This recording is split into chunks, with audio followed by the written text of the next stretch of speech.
नहीं, किशोर बोर्ड में हम लोग देखें किस टाइप के मामले यहाँ पे चलते हैं। यहाँ मोस्टली जो किस टाइप के मामले, जो इसका गठन हुआ किसके लिए हुआ है और यहाँ किस तरह के किस टाइप के मामले जो चलते हैं, हम जानना चाहेंगे शिवम भैया से, बताएं। नहीं, किशोर जो चाइल्ड है, अगर कोई नाबालिग है, नाबालिग की डिफिनीशन जो हमारे आईपीसी में है पहले या फिर बीएनएस में है, जिसकी एज 18 साल से कम है, वो किसकी कैटेगरी में आएगा सैलेन जी? वही चाइल्ड की कैटेगरी में आएगा। और जो जुवेनाइल जस्टिस जो ये किशोर न्याय बोर्ड है, उसमें उन लोगों का मुकदमा चलता है जो लोग किशोर होते हैं, मतलब जिनकी उम्र 18 साल से कम होती है, उनका ट्रायल, उनका विचारण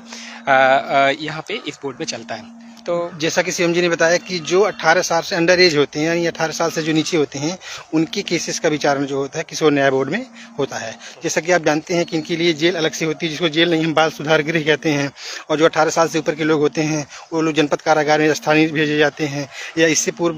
जो लोग इसमें 18 साल से नीचे वाले होते हैं, जिनको हम किशोर न्याय बोर्ड के माध्यम से जो तलब होकर के जो है जेल में जाते हैं, उनको हम बाल सुधार गृह कहते हैं। ना कि वो कारागार कहलाता है, वहाँ पे उसको बाल सुधार गृह कहा जाता है, जहाँ पे कैदी को भेज करके जो है उसके सुधार करने के लिए प्रक्रिया को जो है किया जाता है। और आगे जो इसमें जो चाइल्ड होते हैं जिनके ट्रायल चलता है, उनके नाम की आइडेंटिटी को डिस्क्लोज, मतलब उसको पब्लिक नहीं किया जाता है। तो जो उनको हमेशा child conflict with love, Salim ji आपने जजमेंट भी देखा होगा, तो उसमें कोर्ट यक्स और वाई से डिनोट करती है, उसके नाम जो एक्यूज्ड होते हैं उसके नाम को कोर्ट यहाँ पे क्या करती है, उसको डिस्क्लोज नहीं करती, आइडेंटिटी को हमेशा छिपाए रखती है, क्योंकि बच्चे हैं, बच्चे का अच्छा, इसको चाइल्ड कन्फ्लिक्ट इन लव ही कहा जाता है, उनको एक्यूज्ड पर्सन कहा भी नहीं जाता, child conflicted with the law कहा जाता है। जैसा कि आप जानते हैं, जब कभी भी हम किशोर न्याय बोर्ड से यानी बाल सुधार गृह से जब कैदियों को लाया जाता है, तो उनके साथ में जिन पुलिस वाले की बेचारे की ड्यूटी रहती है, उनको भी वर्दी में नहीं बल्कि एक सामान्य सिविल ड्रेस में वो आते हैं। यहाँ पे जो माननीय न्यायालय में जो कोर्ट मुहर्रिर होते हैं, वो भी अपनी ड्यूटी सामान्य न्यायालय में जो विधायक वर्दी करते हैं। साथ में जो हमारा न्याय बोर्ड बैठता है, वहाँ पे भी कुछ इस तरह का मतलब वातावरण नहीं होता है जिससे उनको लगे कि मतलब वो जो है किसी न्यायालय में या किसी मतलब कस्टडी में खड़े हैं। उसके लिए हमारी तमाम विधि व्यवस्थाएँ दी गई हैं शिवम भैया। और जैसे जो चीज़ें और है सैलेन जी कि अगर आजकल देखा जाए कि 18 जो हम लोगों ने बताया कि 18 साल जिसकी एज रहेगी उसका ट्रायल, लेकिन कभी कभी कुछ ऐसे हीनियस ऑफेंसेस होते हैं, जैसे किसी ने डेथ का कारित कर दिया, मर्डर का केस हो गया, किसी के एलिगेशन, पास्को का केसेस हो गया, हीनियस लेवल के ऑफेंस जिसमें 10 साल से ज़्यादा की पनिशमेंट, ग्रीवियस नेचर के ऑफेंसेस हैं। लेकिन अगर उसका चाइल्ड का अगर एज 16 साल अगर से ज़्यादा है, तो उसका एक सेक्शन 15 में एक टेस्ट होता है सैलेन जी। हाँ, उसको जहाँ पे ये देखा जाता है कि चाइल्ड का वो क्या बोलते हैं, क्या चाइल्ड का मेंटल स्टेटस और उसका फिजिकल स्टेटस, उसको एक सेक्शन 15 में एक इंक्वायरी कराती है जुवेनाइल जस्टिस बोर्ड, जिससे देखी जाती है क्या चाइल्ड उस ऑफेंस को करने के लिए वो मेंटली और फिजिकली क्या वो कैपेबल था। उस आधार पे अगर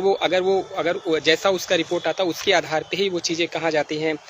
उसके बाद अगर वो आता है कि चाइल्ड जो है वो सैलेन जी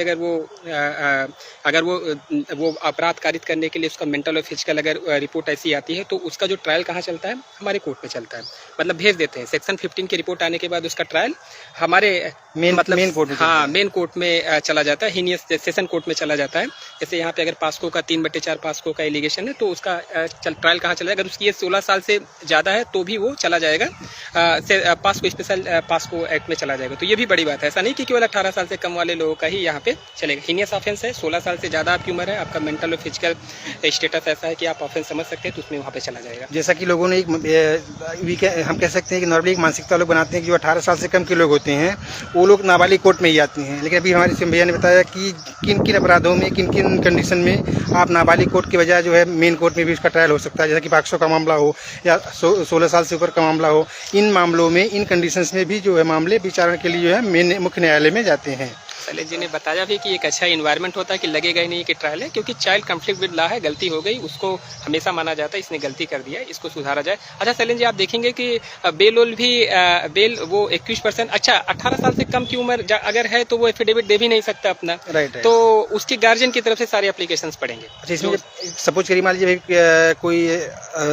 चाइल्ड जो है जो कि जेल चला जाता है, तो उसमें सबसे पहले हम क्या करते हैं, उसके जो टीचर होते हैं उनका बयान करवाते हैं, उनके परिवार वालों का बयान किया जाता है, और साथ में जो क्लियर ये किया जाता है कि उनकी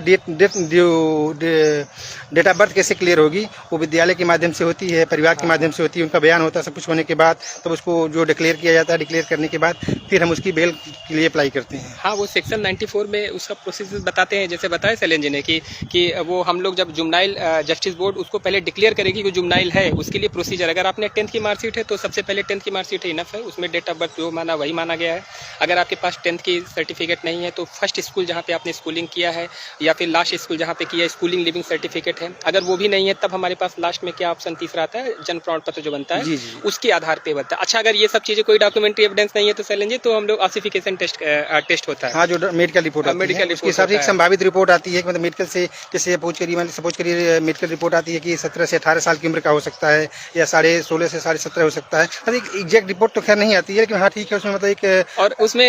प्लस माइनस 2 साल का जो वेरिएशन होता है उस रिपोर्ट में उसका बेनिफिट हमेशा 21% को 21 चाइल्ड कन्फ्लिक्ट विद लॉ को ही मिलेगा, मतलब वो उसका बेनिफिट हमेशा 21% कुल मिला के जैसे हम कहते हैं डाउट ऑफ बेनिफिट बैट्समैन को मिलता है, उसमें से डाउट ऑफ बेनिफिट यहाँ पे जो है एक्यूज्ड को मिलता है, 21% को मिलेगा, और उसे एक्यूज कहा भी नहीं जाएगा जुवेनाइल में, उसे child conflict with the law कहा जाएगा। राइट, जैसा कि सिम्बियन होता है कि इसको चाइल्ड कन्फ्लिक्ट विद लॉ कहा जाता है, ना कि इसको और अपचारी किशोर, और इसको हिंदी में अपचारी किशोर कहते हैं। जैसा कि